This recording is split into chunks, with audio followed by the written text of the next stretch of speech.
I'm Jamie Gibson. As a registered nurse for 20 years, I've cared for many people with cancer and have helped teach their caregivers. Now more than ever, hospital stays after any procedure are pretty short, which leaves you to manage your loved one's care at home. This might seem scary and daunting if you aren't trained to do it.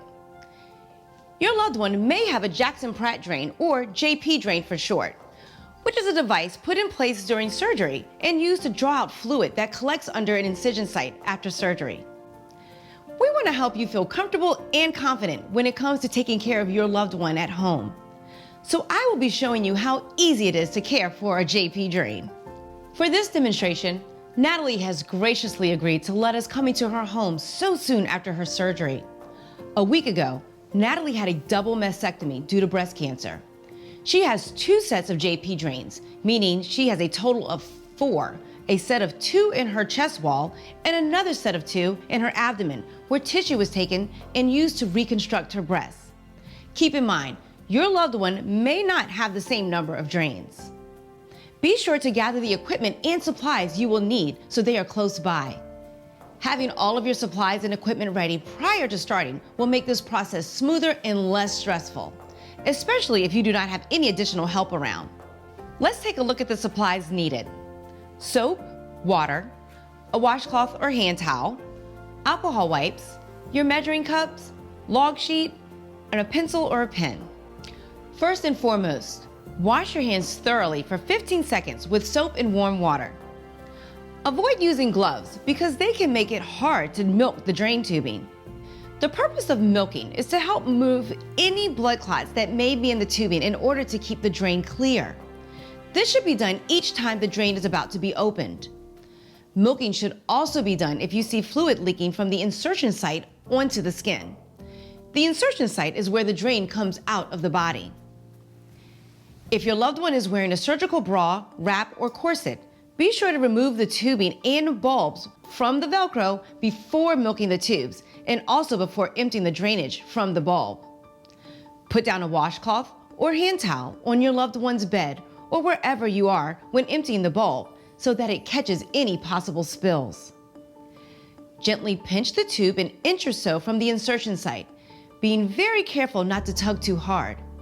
Sometimes the tubing can slightly pull away from the insertion site, which may be extremely painful. First, grab an alcohol wipe using your thumb and forefinger of the other hand. Next, gently pinch with the wipe and slide your fingers down the tubing toward the bulb. This drains fluid or clots that are caught there.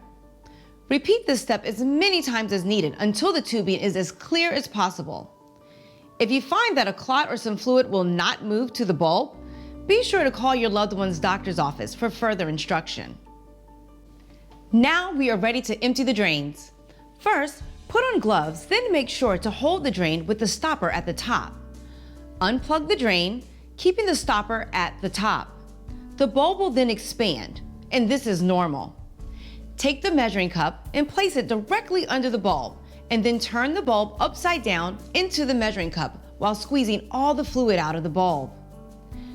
Use an alcohol wipe to clean the plug and stopper after the bulb has been emptied. Then squeeze the bulb to remove air until it is completely flattened. Make sure to keep it flat while you close the plug. This will allow the vacuum suction to restart. Remember, if your loved one is wearing a surgical bra, wrap, or corset, reattach the bulbs to their velcroed section of the bra or wrap. Never allow them to hang down from your loved one's body because this will cause too much pressure on the insertion site and may block the tubing from draining properly. Next, it's time to check the amount of fluid that was collected in each of the measuring cups. This should be tracked on the sheet provided by your loved one's doctor or nurse. For each of the drains, record the date, time, amount in millimeters, any notes on its color, and then the daily total. Remember, this should be tracked separately for each drain. Once you've recorded the amount and color on the tracking sheet, you may empty the contents of the measuring cups into the toilet. Rinse the cups with hot water. With regard to the color of the fluid, keep in mind that the first few days after surgery, the fluid may look like a dark red. Over time, it should turn a light pink or even a light yellow color. The last thing I want to talk to you about is how to care for the skin around the drain tube insertion site. Put soap on a warm, wet washcloth and wring it out. Gently dab the soapy cloth around the drain insertion site. Rinse the cloth with warm water again to remove any soapy residue. Repeat this for each drain site. Dry each site with a clean cloth. If there is heat, swelling, or redness larger than a dime size around the insertion site, call your loved one's doctor's office because this might indicate signs of an infection. See, you can do this. By following these instructions and coming back to this video as many times as you need, you'll master this in no time. Thanks for watching. For more videos in our Caregiver series, be sure to check out cancer.org/caregivers.